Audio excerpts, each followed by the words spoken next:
you were a part of, I think this was last year in Cleveland, All-Star Game, the 75th anniversary. You're there with Jordan, Magic, LeBron, D-Wade, Melo, Larry, the list goes on of NBA legends. What was some of the conversations when you got a room full of heavyweights in the same room? Like, what was some of the conversations and interactions between you guys? I'm not so sure there were conversations. Most of them, if you had a teammate there's always that little, sticking a needle in somebody's leg or something. A lot of those people I know differently than, playing against them. I know them personally.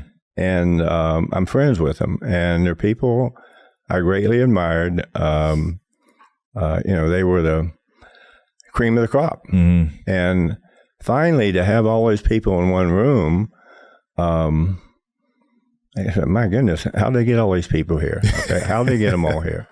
A lot of private jets. Only one person wasn't in that room, Kobe Bryant. Yeah. But I have a picture in my house that they took there with ones that most of them people like to have picture with. And it's really interesting because I've seen, Michael Jordan, I like to say I admire him more than anything. I would say we're close. We don't bug each other, but we're close. And he doesn't change, Paul. He does not. He's the same person all the time. And it really troubles me when, Scottie Pippen, who I had a great feeling as a player, I see him with, for whatever reason, he's with Michael. Why he's even bothered doing that, I don't know. But I really like Scottie. He was a hell of a player, really good. I don't understand as you get older, and this, it makes no sense to me. He ought to be thankful that he won that many games, that many championships with a special team. Right. He got a special player there with you. Right. You touched on that word, jealousy and envy. You know something, Paul? I don't know that. I know Scottie. I don't know him nearly. Well, obviously I know Michael well.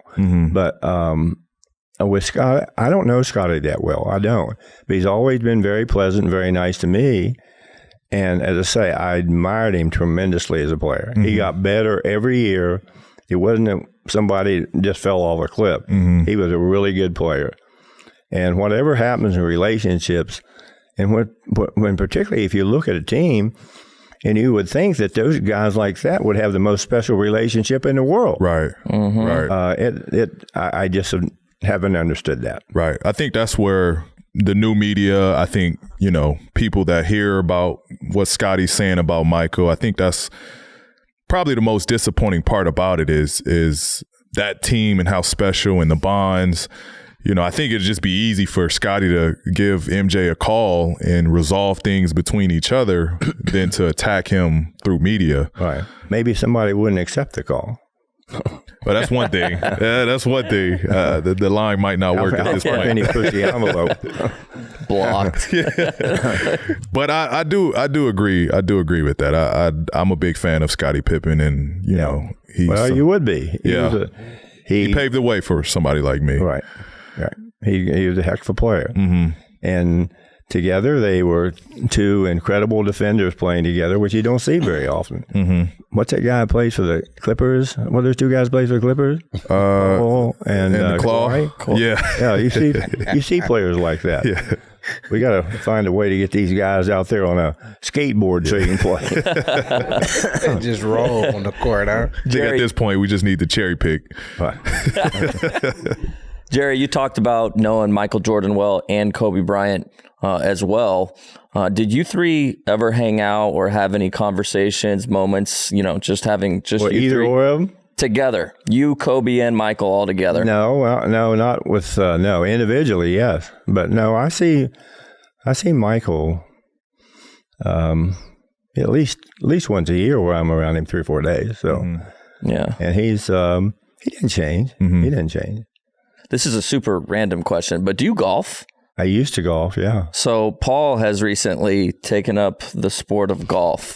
And when you've been talking about Michael Jordan, did you ever have any fun golf stories with Michael or get to go out there and play? And who would win? When I was playing then? You and Michael in golf. I don't think I should answer that. Okay. Michael's gotten a lot better. He's very competitive. He's gotten a lot. He loves to play. He'll play 36 every day. Yeah, that's very hard to do. Well, Paul, listen to this. When he was here in Los Angeles, he'd come in town and he'd get in touch with me and wanted to play golf. And I'm a member of Bel Air Country Club. I've been for 100 years, it seems like. And he'd go out and play 36 a day of the game. Go out and score 40, 50. Mm-hmm. Never got tired. Yeah. That's just a skill of its own. That is a real gift.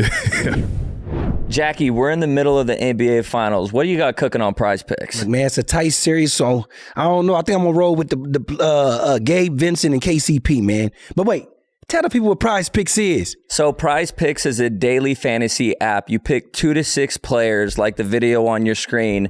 Then you pick if they will have more or less than their Prize Picks projection. You're not competing against other people. It's just you versus the projections available. Oh, look. I know how much I just won, but wait. Tell the people how much they can win on Prize Picks. So you can win up to 25 times your money on any entry. And on top of that, all first-time users that deposit using our promo code PODCASTP will receive 100% instant deposit match up to $100. That means if you deposit $20, Prize Picks will give you $20. If you deposit $100, Prize Picks will give you $100. And all I got to say, like I always do, cha-ching!